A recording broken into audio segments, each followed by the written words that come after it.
Book Twitter, we need to talk.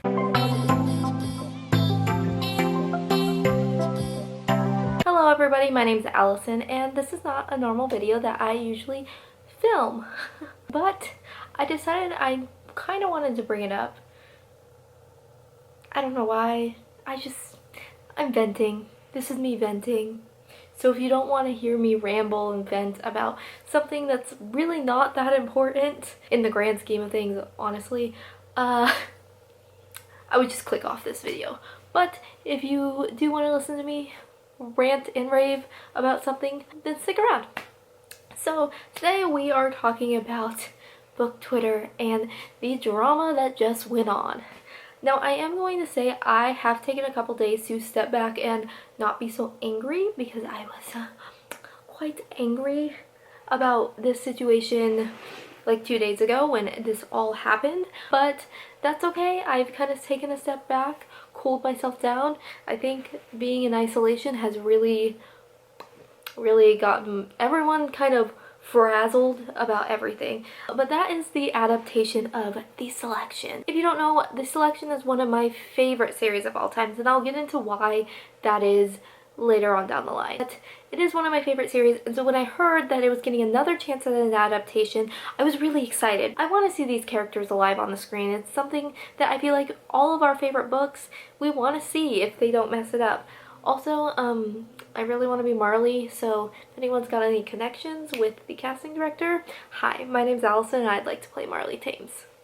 I posted on Twitter retweeting the announcement of it, and I said something along the lines, I'll put it on the screen. It was like, this is my chance to be Marley. I'm so excited about this. And I'm not even kidding. Literally like 10 to 15 seconds later, I had someone in my DMs telling me I was a horrible person for wanting a adaptation of this. I did not support people of color authors or characters, and I did not support any other inclusive characters in a YA fictional universe. Let me just step back. Me being excited about a book that means a lot to me, that does not mean I do not support POC authors. That does not mean I do not support POC characters, and that does not mean that I do not support inclusion. So I may have popped off on my Twitter and I said along the lines what I'm going to say in this video, because I think it's important to talk about these issues. Okay, I'm going to explain to you why The Selection is so important to me as a book series, and maybe this will give you a little bit of an idea of why I am the way I am about being excited about this. Which, before I even get into that, no one has the right to tell anybody that they cannot be excited for something or they cannot love something. And I see this a lot on book Twitter. If you like something and someone else doesn't like that, you are the bad person and you should be ashamed about liking that, and you should be this way, which I think is just a really toxic mindset to have. I'm not really the biggest fan of that, and I've heard a lot of people leave Twitter because, especially book Twitter, because this happens. And for me, I've grown a really thick skin. I don't care what people say about me or what people think about my favorite books. Like, I will openly say I still love Twilight, and that really pisses some people off. I don't care. I can like what I like. It's not like I'm liking problematic issues. If someone came up to me, and I work in a bookstore, if someone came up to me and said, my favorite book is 50 Shades of Grey, can you recommend something that is similar to this? I might say, you know, that's not my favorite book, I've never read that, but I can direct you to the romance section of this. I can direct you to her other book. You know, I'm so glad that that's your favorite book because you connect with something in this book, X, Y, and Z. That's great. I'm not going to sit there and be like, your favorite book is 50 Shades of Grey. You're a horrible person. You support this, this, and this, and just overgeneralize people to be one thing. I don't think that's right. You can like whatever you want. I'm not going to judge you for it. It's not my place to judge. If I don't like it, if I'm not a fan of that book series, then I'm not a fan of it, and there's nothing wrong with that. But I feel like we get really defensive over our favorite books, which I can understand as well. So getting back to the selection, the reason one of my favorite book series is the selection is because of Kira Cass. I've been watching Kira for a really long time. When she used to make Twilight videos on YouTube with her friend Liz, and they called themselves the Twi Curls because they both have curly hair, and I don't really know any like problematic or drama that Kira Cass has gotten into, so keep that in mind when I'm talking about her. I don't keep up on drama with authors a lot of the time, so when I find out that they have been problematic or there's an issue, I'm very surprised. It's just, like I said, I don't keep up on that. So if there has been some kind of problematic nature that I don't know about, let me know down in the comments. I'm oblivious sometimes. So I've been watching her for a really long time. She's been in my life for over 10 years now, and that's just something that I hold close to my heart. So when she came out with the selection, I read it right away. I was so excited for her. I loved the selection. I love Maxon as a male character. Marley is my favorite selection girl. I do like America because I see a lot of myself in America sometimes. Her stubbornness and her just impulsiveness I do see in myself, so I will acknowledge that I do relate to America in certain ways, more so when I read them back then, but I do love her a lot. And I was going through a change in my life. I was in high school, there was a lot of stuff going on, and to fall into those worlds, it was a really important story to me, and I've read it once every year for the past couple years, and I did reread reviews for them, and I love the story, and so that is why I was super excited for it. And so I think that that's why I'm so attached to it. I know a lot of people hadn't read it, which is totally fine. You don't have to read it. You don't have to be excited for the adaptation. That's fine too, but to come into someone's DMs and say, you can't like this story because that means that you don't support other books being adapted, that's a lie. I want every book to be adapted. I want every book to have their chance to be adapted. But in reality, that's just not gonna happen. The film industry is very tricky.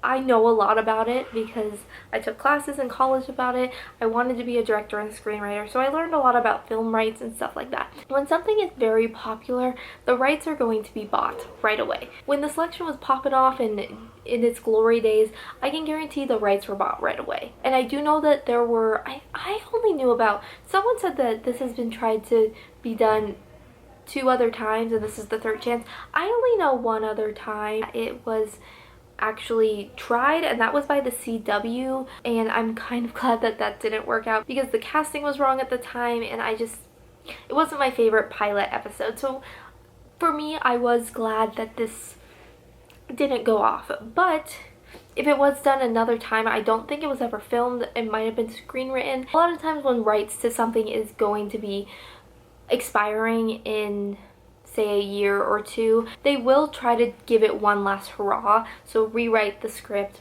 redo the character casting, all of that kind of stuff to see if they can get it picked up at a network or with something. So obviously Netflix liked the script that our director, I'm not sure her name, did, and she wanted to create the selection. And honestly, right now with The Bachelor being so popular, it's very popular on TikTok actually, this book series with the younger generation. It's a good time to do it. So I understand why people were angry about it being like, you're giving this another chance, but a lot of times books are given another chance when the rights are going to be expiring. So that's just that. But that doesn't mean that some of your favorite book series, the rights haven't been bought. A lot of times authors can't say when their rights have been bought unless they are explicitly told they can say something. So for all we know, this book has been bought rights of, and this book, I do know, like Cinder, those rights have been bought. The Lunar Chronicles series has been bought. Marissa Meyer did say that at a book signing, but nothing's been done with it. So I think that was something that was kind of thrown that way. Maybe I'm just not understanding why people are so angry, because I'm just kind of a chill person and I don't stick my nose in things, and I am excited for all of the things that are happening with the book world. But what I will not stand for is cruelty to people and cruelty about authors that are excited that their books are going to be translated to film. I saw a handful of people adding Kira Cass about their hatred for her series and that's just unacceptable. You don't at someone about their work, no matter how much you don't like it. You can talk all the crap you want on your channel, on your Instagram, on your Twitter, but don't at the author. It's rude. It's not productive. The books are already out in the world and you can't take that back. Like, she can't be like, oh, sorry that you don't like it. I'll take the book back and I'll fix it for you. It's not how this works. And I saw an author say that once and I was just like, you're right. My other thing is, don't come after people for being excited for stuff. I saw so many people give backlash to creators and people who were very excited about the books becoming a TV show or movie, and calling them just really hateful names. I think that this is my overall census of book Twitter, and what needs to happen. Be kind. That's all that there is to it. Don't be mean to people on book Twitter when there's drama. Because 2 days later, Evelyn Hugo thinks you're a bad bitch, is going to follow you on Twitter, and then it's going to be over. So there's no point in being mean to people or being hateful, because it doesn't matter. Book Twitter is about books. It's about loving books. We need to get back to that. We need to get back to talking about our favorite books and talking about the books we might not like so much, but it's okay because maybe you liked it. We're here to read and talk about books. We're not here to talk about how that person is a horrible human being for being excited that their favorite book is becoming an adaptation. And this is not only coming from someone who had that hatred spewed on them, and maybe that person was having a bad day, but it's not necessary. Get back to loving books. Get back to being kind to others, especially during this time. And that's all I'm going to say on that. I filmed for 20 minutes rambling about feelings. And I think sometimes that's okay. That is okay for all of us to do. I hope you are happy and you're staying safe and inside. Let me know down below your thoughts on this book Twitter drama and book Twitter in general, because I know a lot of people have some feelings about it, and I can understand where it gets crazy. I mean, I've cried on the internet before over BookCon and book Twitter, so we've all been there. Also, another thing, my comments are not for hate, to call anybody out, to be rude to anyone else, and not to be rude or hateful towards me, because if that happens, your comment will be deleted. Cutting that. We're not doing that here. But yeah, let me know your thoughts down below, and I will see y'all next time in Wonderland, loves. Bye.